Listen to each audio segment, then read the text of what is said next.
Well, it's Monday, February 2nd. Since none of you are here and it's 1:45 and we were supposed to start class 15 minutes ago, I guess Bryce, who just walked in, is the only one who's here. Okay, so what we're covering today is chapter 14, and it's going to be over blood.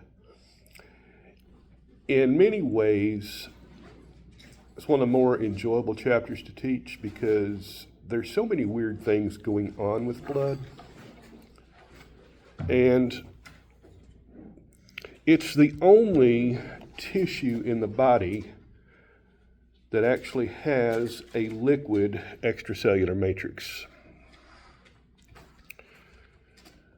We start on page 178, section 14.1. Don't forget, on the previous page before that, there are all the definitions that you need. The main thing about the blood is it consists of two elements. Number one is the plasma, Plasma.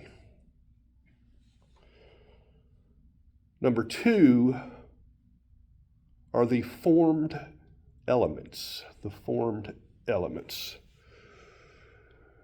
And those are all of the cells, or the cellular component, if you will.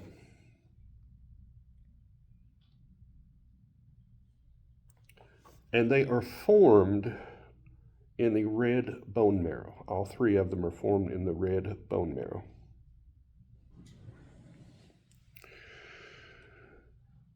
The plasma makes up about 55%, and it is everything that is non-cellular. So proteins, water, gases, carbs, lipids, vitamins, hormones, amino acids, electrolytes. You get the idea. It is a very, very complex solution. And blood pH typically is about 7.4, which is a little bit on the basic side. And you definitely want it to stay within a very narrow range, about 7.35 to 7.45. It's got a pretty good buffering capacity. To answer the question, is blood thicker than water? Yes, it is, 4 times thicker.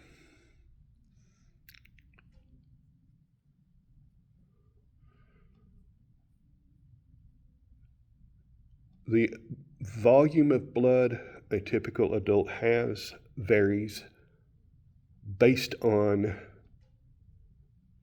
gender, body size, the amount of adipose tissue you have.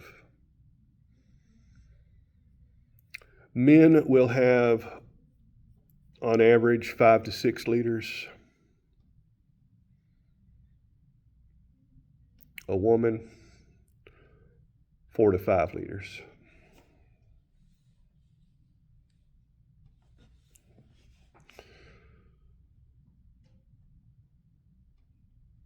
The plasma makes up about 55% of the blood, and the formed elements about 45%.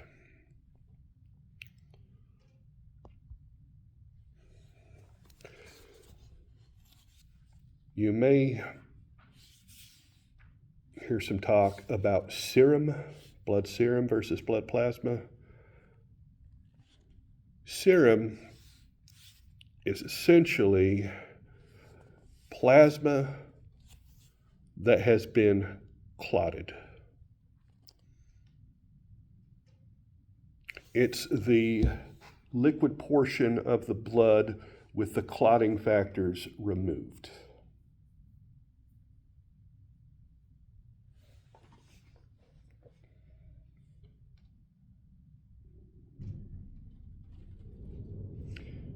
It takes about 50 to 60 minutes after you pull a sample to have usable serum, because you want to get that clotting factor out. Primarily, it's a protein called fibrinogen.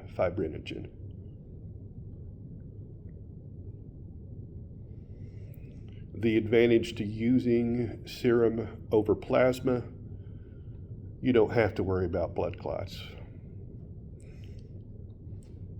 If you're dealing with somebody who's had a lot of blood loss and you want to bring their blood pressure back up, you want to bring their blood volume back up, adding serum means you don't have to worry about it clotting.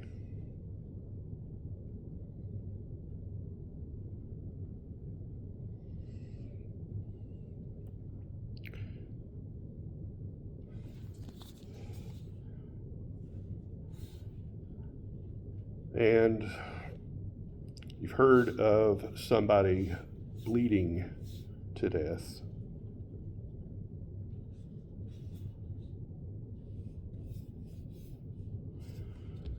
The technical term for that is hypovolemic shock. Hypovolemic shock. And literally what happens is the blood essentially stops circulating.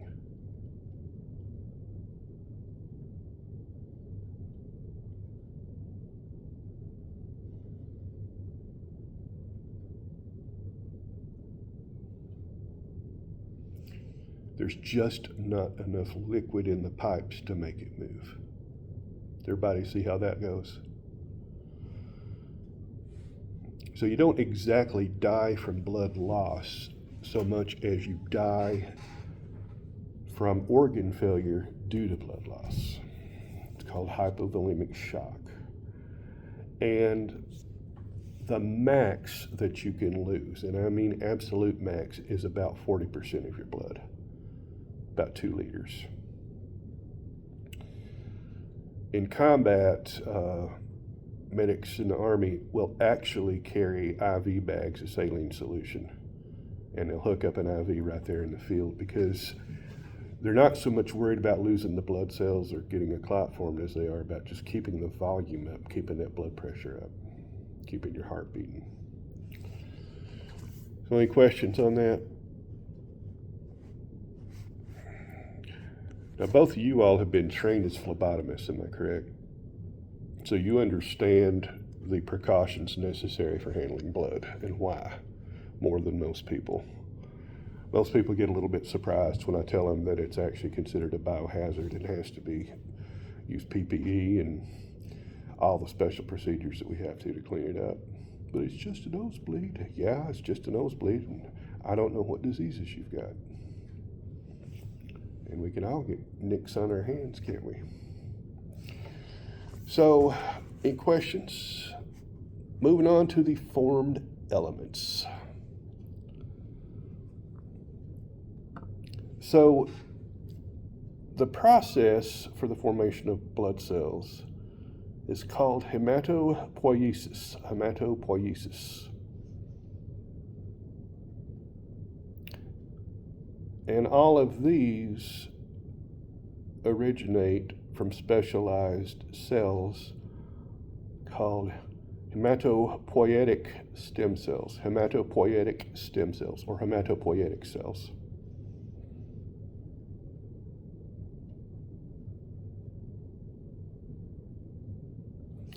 And when these divide, one typically stays a hematopoietic cell and the other one begins to differentiate into a specialized cell. The vast majority of these are going to be red blood cells.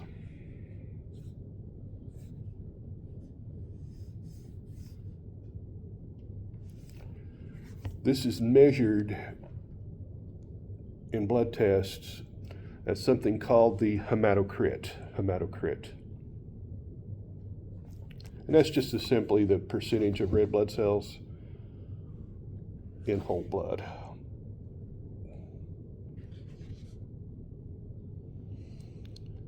Your book says it varies from 40 to 54% in males, 35 to 46% in females.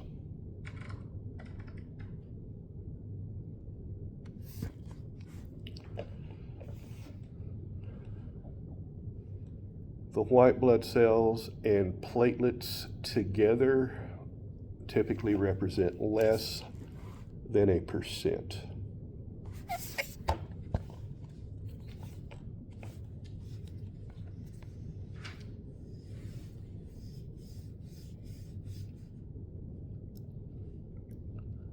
So red blood cells, every biology class I've ever been in or taught abbreviates them as capital R, capital B, capital C.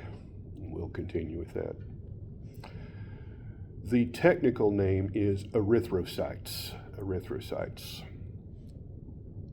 If you answer red blood cells, I'm going to be fine with that. I just want you to know the technical term. They are only about 7.5 micrometers in diameter, and they look kind of like a flattened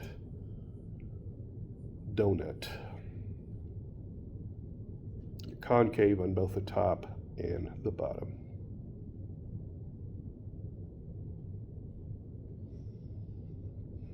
And the main, well, really only function of these is to carry oxygen to and from the cells of the body.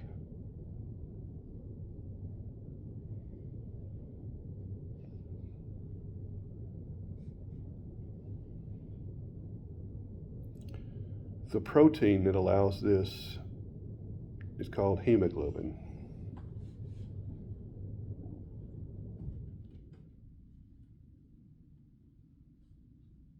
Hemoglobin makes up about 1/3 of the volume of a red blood cell.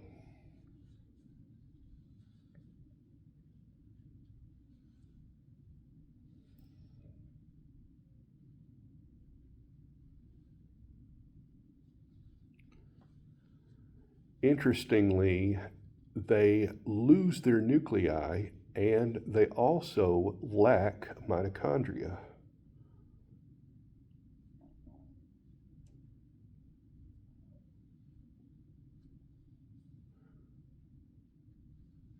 That means they literally cannot use the oxygen they're carrying.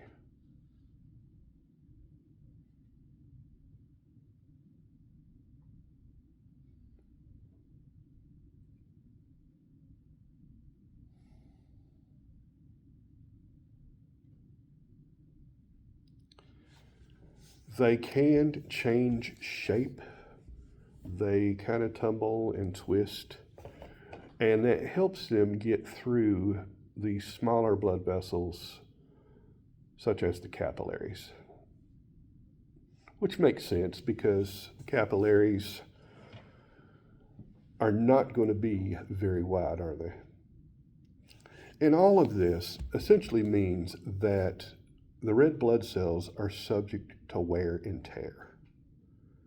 And they do wear out, and they are eventually removed from the bloodstream, primarily by the spleen, some of them from the liver. They're essentially take out the old worn out ones, they get broken down, the substances get reused.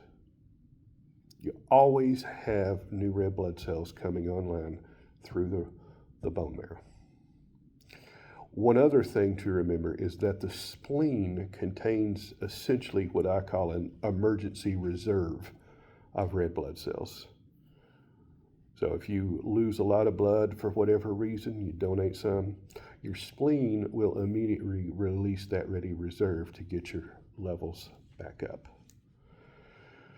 The red blood cell count in males is between 4.7 and 6.1 billion per microliter. 4.2 and 5.4, million, not billion. 4.7 million. 6.1 million in males, 4.5 to 5.1 in females. For children.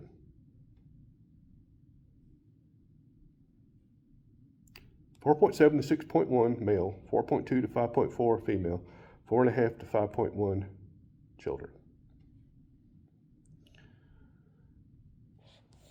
Anyway, and for all those who follow, we're in section 4.2, page 179. The formation of red blood cells is called erythropoiesis.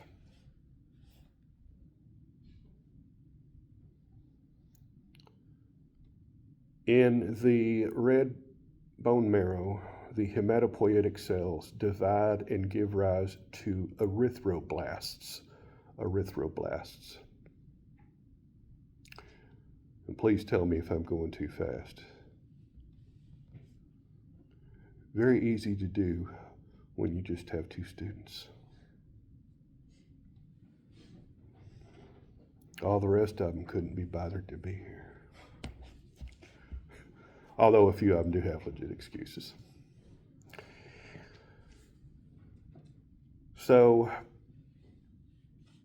the erythroblasts in turn give rise to many new cells.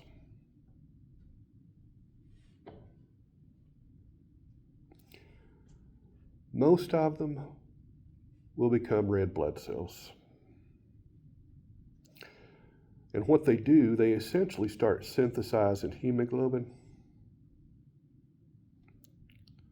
The nucleus gets pinched off by a little bit of plasma membrane and extruded. You have a white blood cell comes along and scoops up all of the extruded material and breaks it down.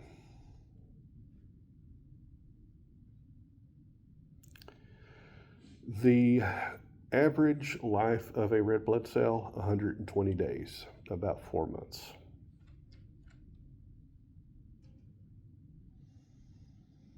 And each one circulates through your entire bloodstream on average 75,000 times.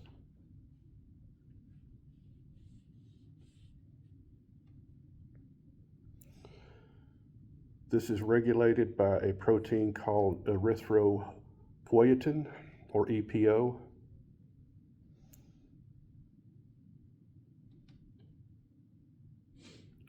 It's released from the kidneys and to a lesser extent the liver.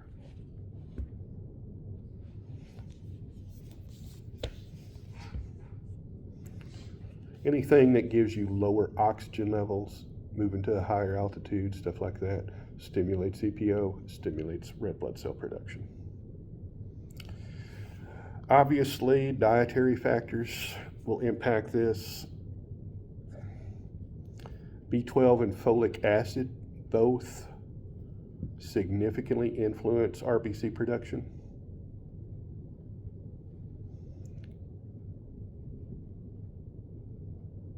They come from the small intestine as part of your diet. The big one is iron, because iron is used to make hemoglobin.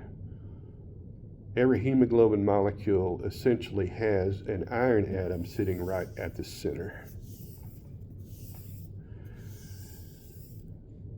Your body actually reuses some of the iron once it breaks down these old worn out cells, but you also need a dietary source of it so that you can continue making them and remain in good health. When you have a deficiency of red blood cells or of hemoglobin, it's called anemia.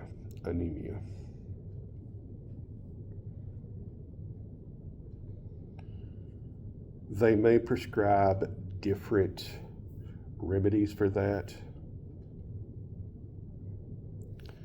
Could have a hemorrhage, which is an internal bleed.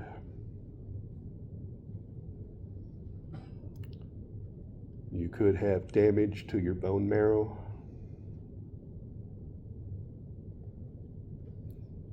Malnourishment.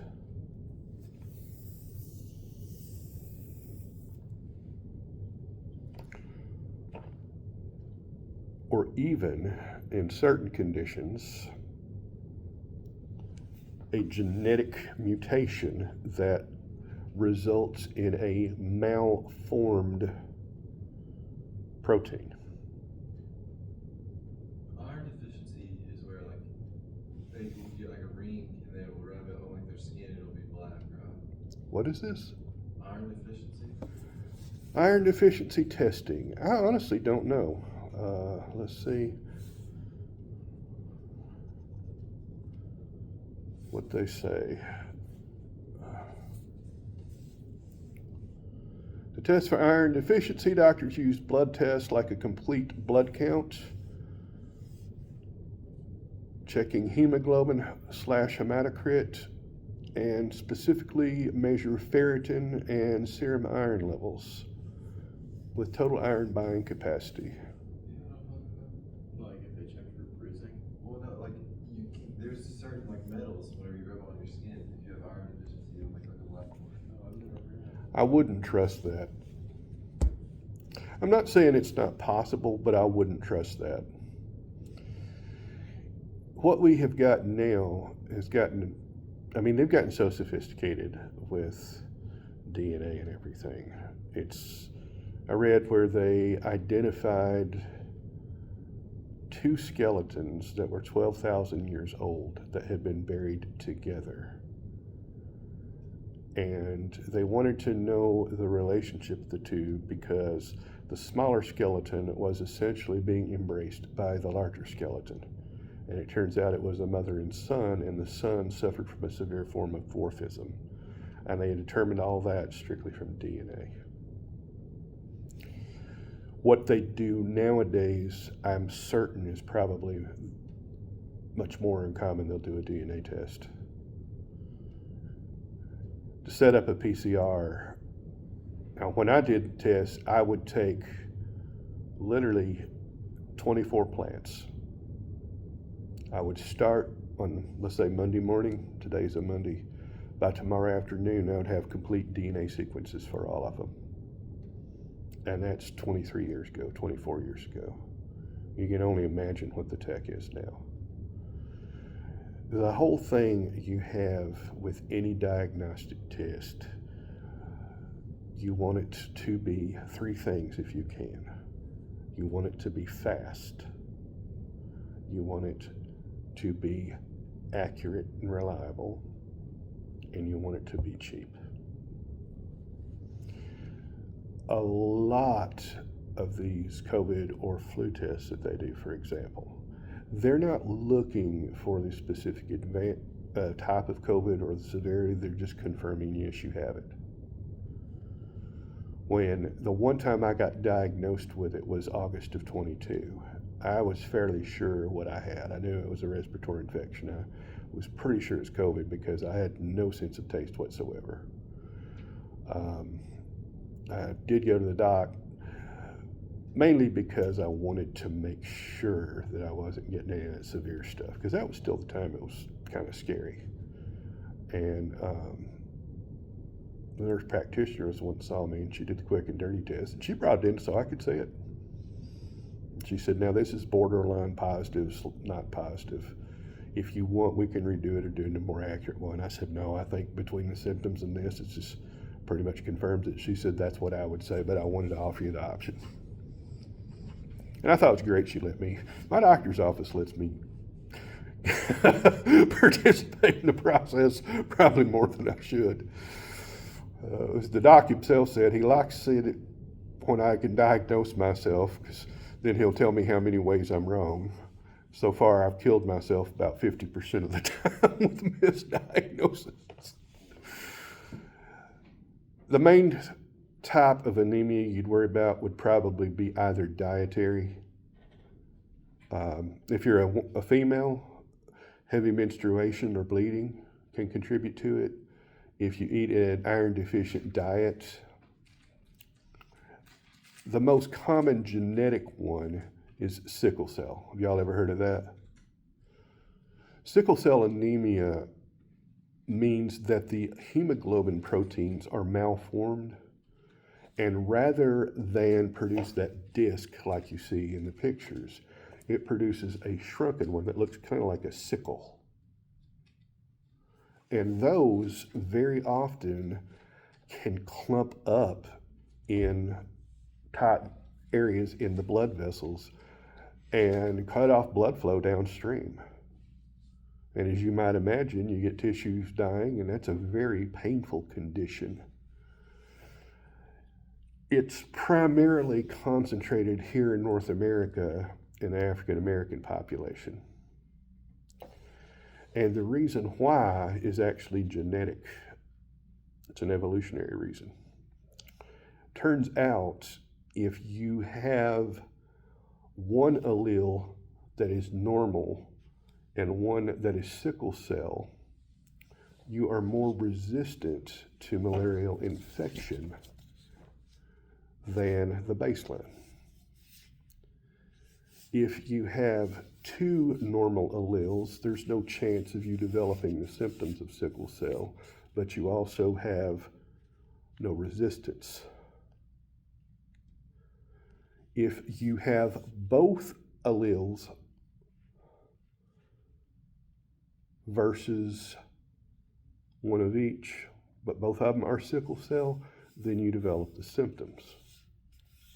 So there is two forms of natural selection operating there. One is selecting against the allele, because if you have it, it is very bad.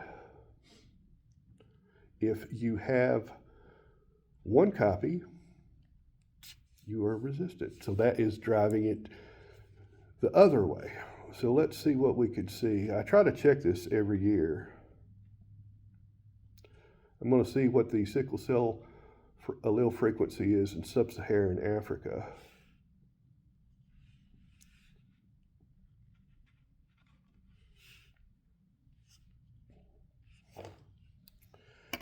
In sub-Saharan Africa, the sickle cell allele frequency is notably high, reaching up to 40%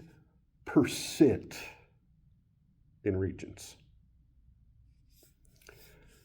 compared to other places, like, say, the North American community of African origin. It varies anywhere from 1.4 to 14.6. I mean, I feel like that's. Huh? I said I feel like in some ways that's a fair trade-off. You know, you have sickle cell, but I mean, you don't really get malaria, and malaria is like absolutely terrible. Kills people a lot. Exactly. And here in North America, we don't have malaria, but did you realize it used to be endemic here? About 60 or 70 or 80 years ago, they found a pesticide called DDT. Y'all ever heard of it? And they literally would run sprayer trucks up and down the streets, and kids would often follow behind them and play in the DDT spray. But how effective was it? It essentially wiped out the malaria-carrying mosquitoes here in North America. However, you remember when we talked about mercury accumulation in fish? Little fish eat the mercury, the bigger fish eat the little fish. The biggest fish eat those fish and they get all the mercury. The same thing happens with DDT. And the top predator in these food chains were bald eagles. And in 1960, Rachel Carson published her book called Silent Spring, basically saying there would come a spring one day, not too far in the future, where rather than spring being greeted with the song of birds, it would be greeted with silence. And that the symbol of America's pride and power in the country would be extinct because of DDT. What happened, it makes the eggshells super fragile. So the birds would lay their eggs, but the eggs would just essentially disintegrate. And it was enough to put the bald eagle on the endangered list. And I remember growing up, by your age, I had only seen one bald eagle in the wild, and that was out west on a trip with the family. I'd be willing to bet both of you have probably seen one or two around here. It's amazing, isn't it? The reason for that, of course, they eliminated the use of DDT. And I know that doesn't have a lot to do with anatomy, but it is kind of an interesting, like you said, with the sickle cell versus malaria, it's a trade-off. So what in malaria affects humans to the point to where we evolve to develop sickle cell that stops it from progressing into symptoms? When the mosquito bites the human, it releases the malarial parasite into the bloodstream. The malarial parasite, I think it's a trypanosome. Let me look that up for you.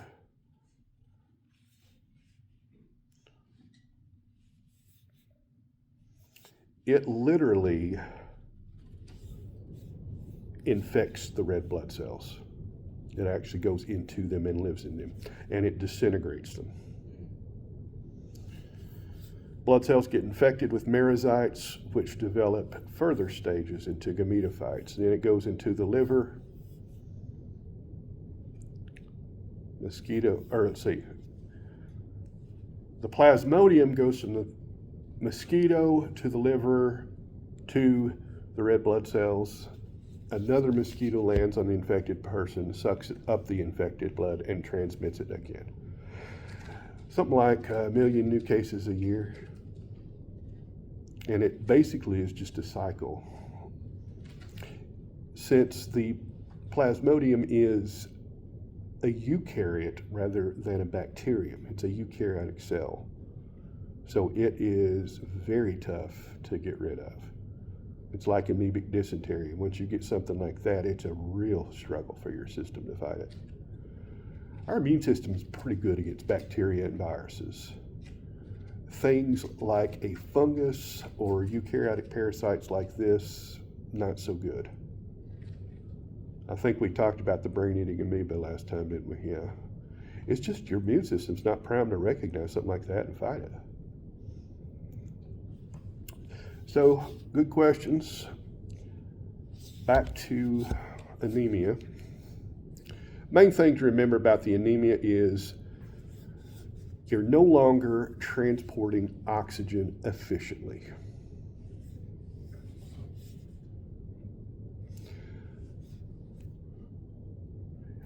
You can go the other way and get too many red blood cells.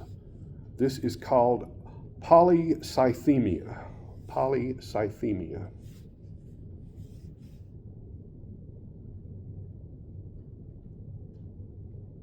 Increases the blood viscosity, slows blood flow, makes you more likely to clot.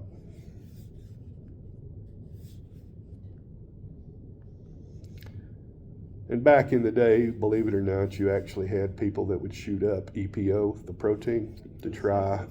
Huh? The cyclists would do that and they'd have heart attacks. Yep. It was too thick. Yep. Yeah, living through the steroid and doping age of sports has been eye-opening.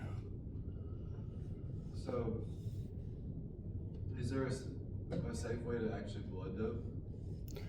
No, not really. So then how do like the runners and stuff do it? They cycle it. Like they go, like they'll do is like they'll wait, they'll take like a load before their training block, and then like whenever it goes down, like right before competition, they'll cycle in another load, so then like they'll time the peak of their red blood cells to when they'll actually hit the race. Yeah. So it's better than just like constantly flushing out your system with like too much. But you also have those risks that I just listed. And for most people in that field, it is a temptation. Make no mistake, sports is big money, especially now with NIL and things like that. It doesn't matter what the sport is. There is a lot of pressure to be the best. Not second, not third, but number one. And only one person gets that. And there's a lot of people will take the easy shortcut. My therapist, physical therapist, when I was learning to walk again, warned me about that. He said, nobody will know you're cheating but you. But draw a line in your mind. Anything on this side of it you need help with, and you better ask for help. If you don't, you're being an idiot. Anything on this side of it, you don't need help. You can do it yourself, so do it. And he said, the real problem is going to come when you're right up on that side of the line. And you don't want to do it because it's going to take you twice as long and hurt 5 times as much. But so if you ask somebody to help, he said, you just move the line over. And every time you do it, until eventually you're going to be laying in bed, not able to get up. He said, you keep trying to push it, you're going to push it the other way. But the only person that's ever going to know is you. And as cornball as it sounds, that turned out to be some of the best advice I've ever been given in my life. I remember one specific time I had driven 3 hours to Nashville, and one of my friends was going to take me out on his boat. But his boat was parked at the far end of the marina at the very last dock. Now, I could have waited up at the main entrance and he could have driven the boat up. But he and I both knew that I could walk it, and even though I was hurting and it would take me 10 minutes rather than 3 minutes for him to drive the boat up, I needed to do it because I could. He said, I'll see you at the boat. And made me walk the 10. But I'm glad he did because it helped. Anytime you're doing something like that, you think about your sacrificing your own personal health, well-being for something. Now, some people may choose to do that. I'm not going to comment on the ethics of it. I just always say risk reward. And it's not a bad question you asked, because I like to call it an arms race. Somebody will develop a way to cheat. Somebody will develop a way to detect it. Somebody tries to find a new way to game the system. Somebody finds a way. It's like today. I've got 2 students here. I've heard from about 5 or 6 that I know won't be, but there's 3 or 4 that didn't bother to let me know one way or the other. Can they get away with it? Of course, because there's so many people that I'm recording the lecture, right? But if you do that too many times, you game the system, it will catch up with you. It's the old saying, you can get away with any crime once. Now, where was I? Red blood cells. I get on these rabbit paths with just 2 of you. I'm sure the audience at home is not complaining, though. They like it too. So basically, the spleen or the liver remove the damaged cells from circulation.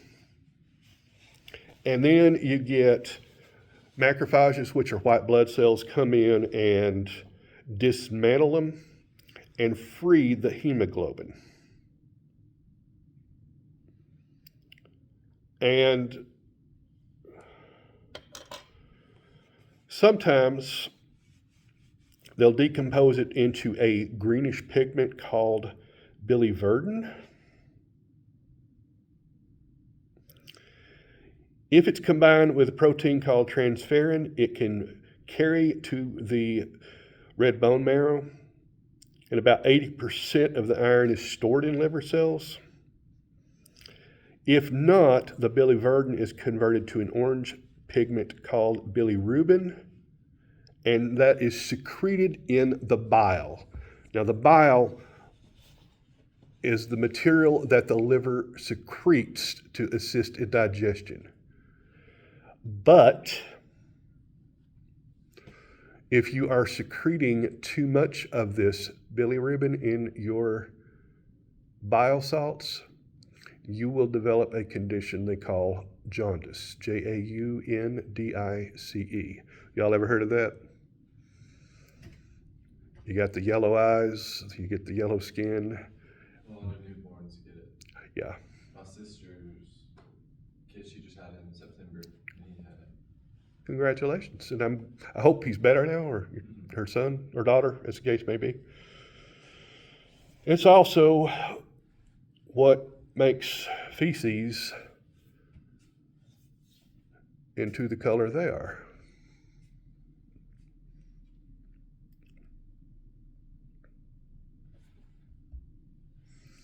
How long we been going here?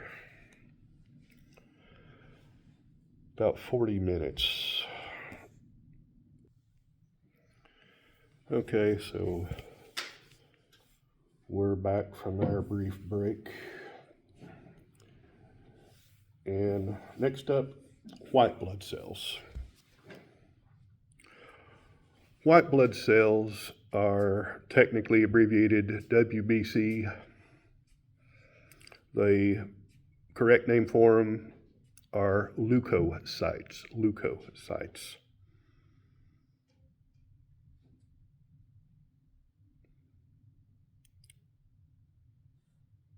And these also develop from hematopoietic cells in the red bone marrow. And they do it in response to one of two hormones. Yes, sir. So how do you spell hematopoietic? Hematopoietic, HEMATOPOIETIC.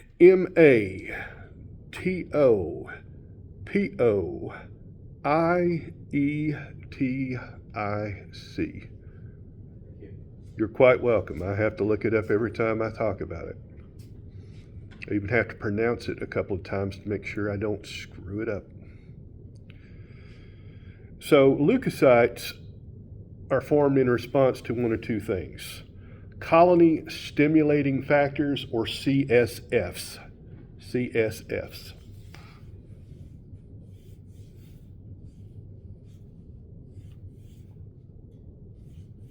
The other thing are interleukins. Interleukins.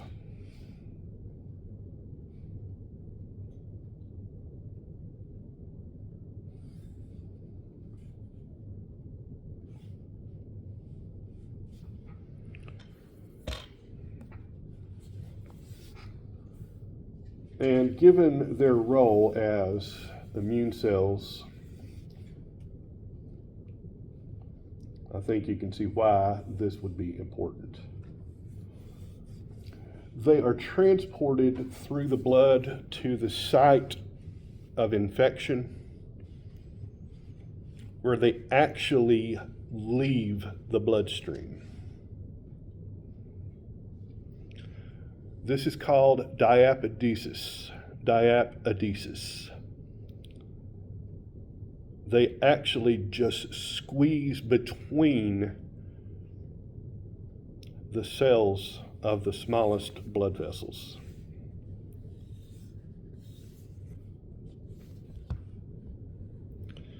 Now, I talked before about the inflammatory response, how things become a little more leaky and you get fluid buildup, swelling, and that's due to the fact that certain leukocytes release chemicals that stimulate that.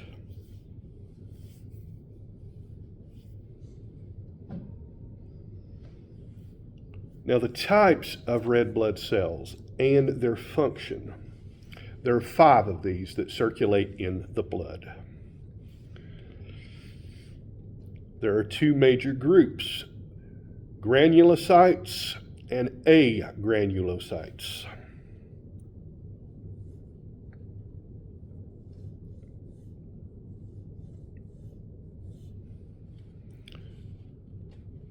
So a granulocyte has a granular cytoplasm. When you look at it under a certain specific stain, it looks like it's grainy.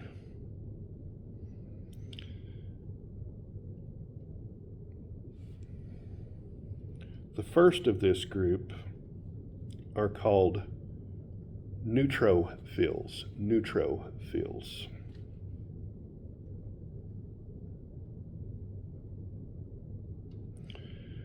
These are the most numerous.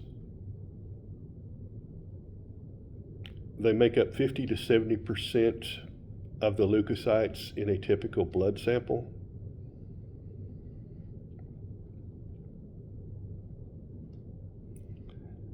And essentially what they do is release a burst of chemicals,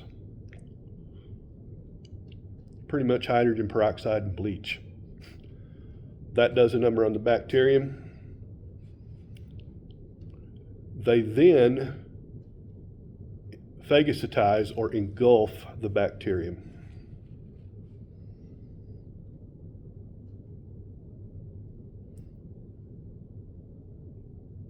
They've got a large number of lysosomes, so they'll use those lysosomes to break down whatever it is they engulf.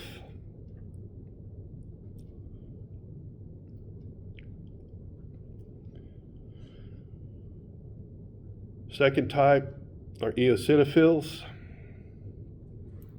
These make up about 1 to 3% of the circulating leukocytes.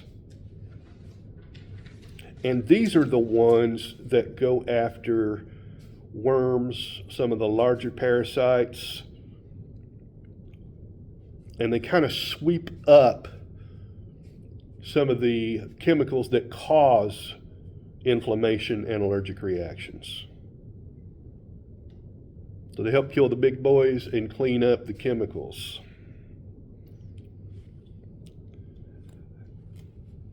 Third type are basophils. Basophils are less than 1% of the leukocytes. They release heparin and histamine. Heparin inhibits blood clotting.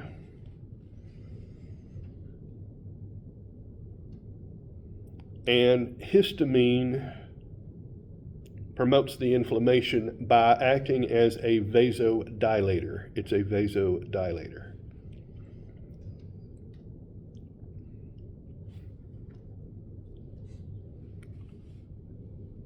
So whenever you take an antihistamine for an allergic reaction, you're working against the action of the basophils.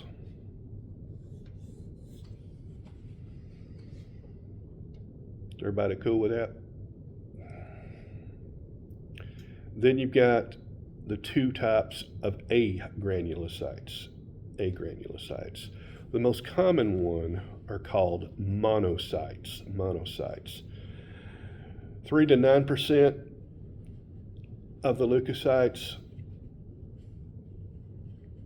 These guys are big, 2 to 3 times a red blood cell.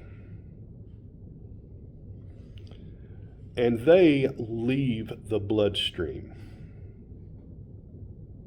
Once they leave the bloodstream, they're now transformed into what we call macrophages. Macrophages. These guys are packed full of lysosomes. They're big, and they engulf bacteria, viruses, fungal spores, dead cells, debris, and they break it down.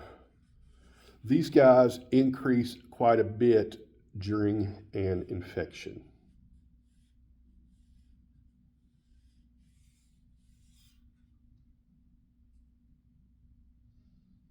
And then finally, the second type of agranulocyte and the fifth type of white blood cell are called lymphocytes. Lymphocytes. In many ways, these might be the most important. They make up about 25 to 33% of the circulating leukocytes. They can live for years, perhaps even decades. T cells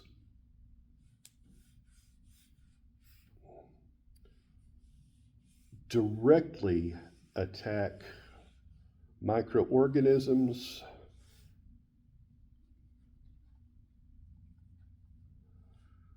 tumor cells,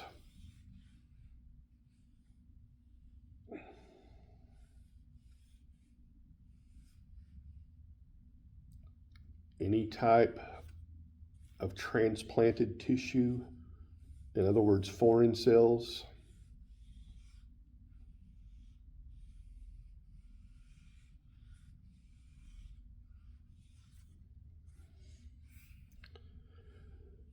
The other type are the B cells, And the B cells produce antibodies. These are the guys that give you immunity.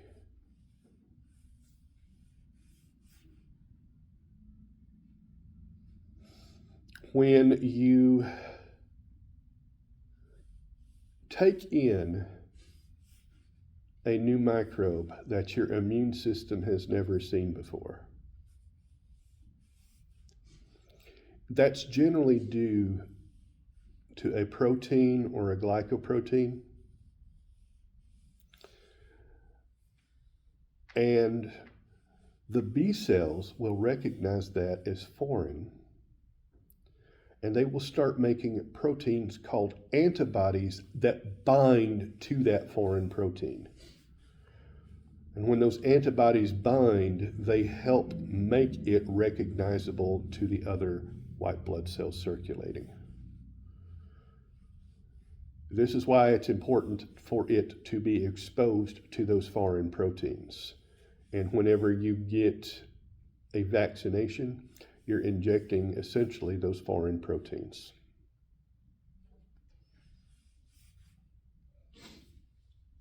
So everybody with me?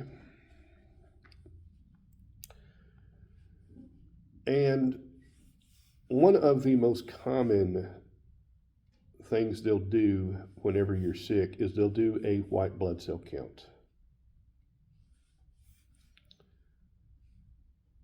And normally you've got between 3,500 and 10,500.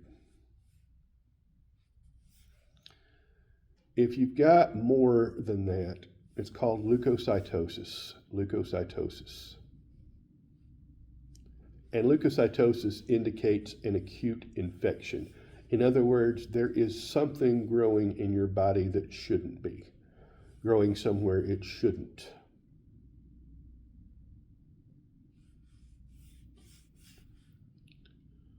If you're below that number, 3,500, it's called leukopenia.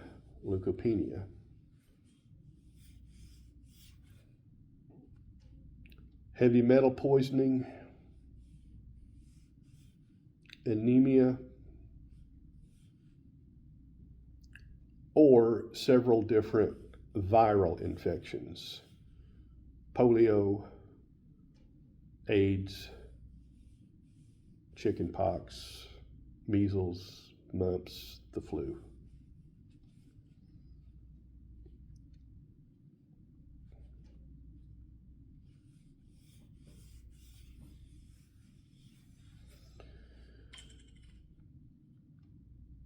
Leukocytosis could also be an indicator of leukemia.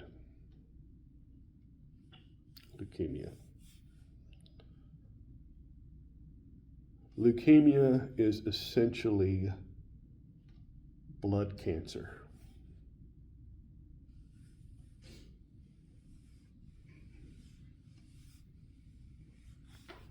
I've told you all about the standard treatment for that, haven't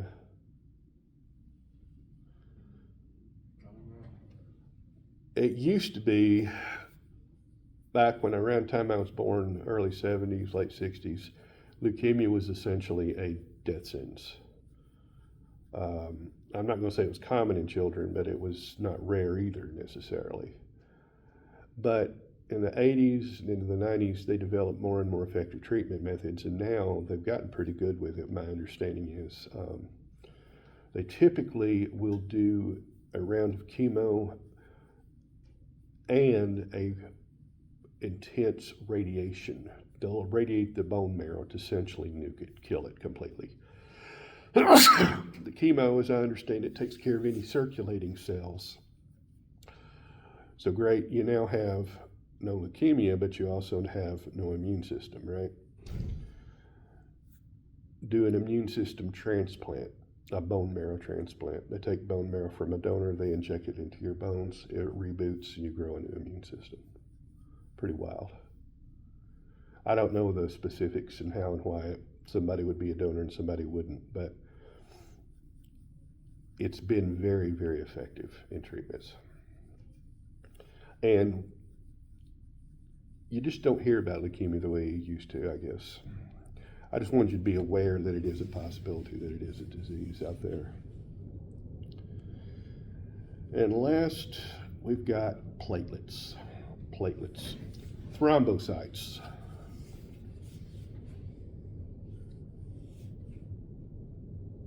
Platelets are not complete cells. You've got very large cells in the bone marrow called megakaryocytes. Megakaryocytes. And these just send long cytoplasmic extension through the bloodstream. They just stick them into capillaries and essentially they break off. So you'll have just a little fragment of cytoplasm and cell membrane breaking off. It begins to circulate. These are the platelets themselves. The megakaryocytes develop from the hematopoietic cells in response to a protein called thrombopoietin. Thrombopoietin. So it doesn't have a nucleus. It's smaller than a red blood cell. Does contain mitochondria and lysosomes. And it is capable of some amoeboid movement. They live about 10 days. About 10 days. And whenever they're activated, they release cytokines and proteins which stimulate the formation of clots.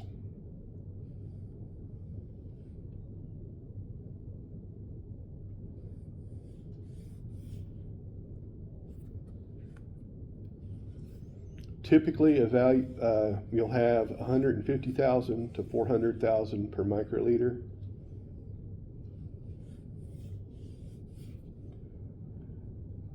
Just like leukocytosis is a high count, thrombocytosis is a high count.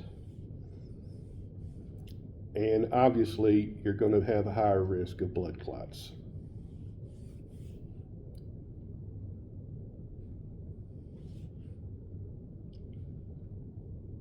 Just as you can have too much, you can also have too little.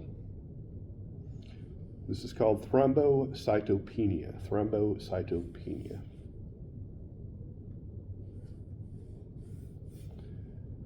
Hemorrhaging and free bleeding.